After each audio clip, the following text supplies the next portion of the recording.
नमस्कार, मी हवामान अभ्यासक अनिलराज मुलगे, राहणार बार्शी, जिल्हा सोलापूर.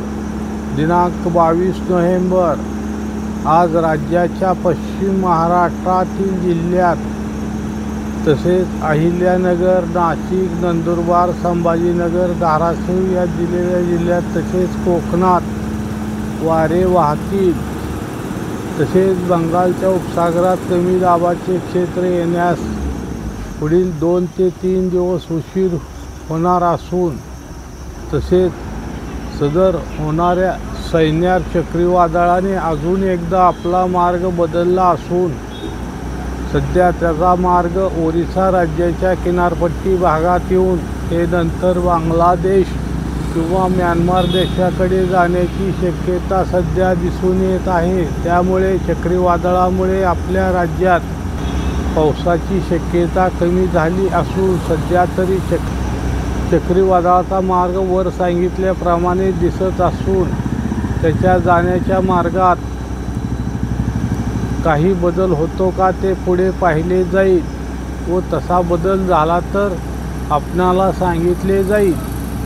तसेच आज एक कमी दाबाचे क्षेत्र अरबी समुद्रात असून त्याच्या प्रभावामुळे आजपासून पुढील 2 ते 3 दिवस दक्षिण आंध्र प्रदेश, पांडिचेरी, तामिळनाडू, कर्नाटक, केरळ या राज्यात मध्यम ते मुसळधार पावसाची शक्यता राहील.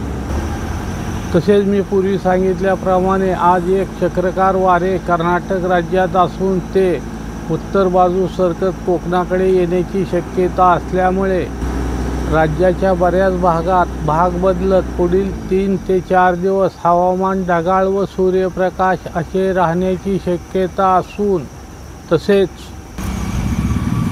दिनांक 23 ते 25 नोव्हेंबर या दरम्यान भाग बदलत कोकणात तसेच सांगली, सातारा, पुणे, सोलापूर या जिल्ह्यांच्या काही ठिकाणी तुरळक ते हलक्या पावसाची शक्यता राहील.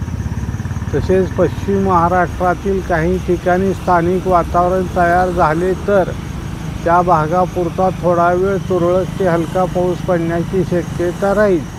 तसेच दिनांक 28 नोव्हेंबरपासून पूर्व विदर्भाकडून थंडी सुरुवात होण्याची शक्यता असून त्या अनुषंगाने मराठवाडा व खानदेशमध्ये पण थंडीत थोडी वाढ होईल. सदर माझा हा व्हिडिओ आवडल्यास त्यास लाईक करा, सबस्क्राईब करा व शेअर करा. धन्यवाद.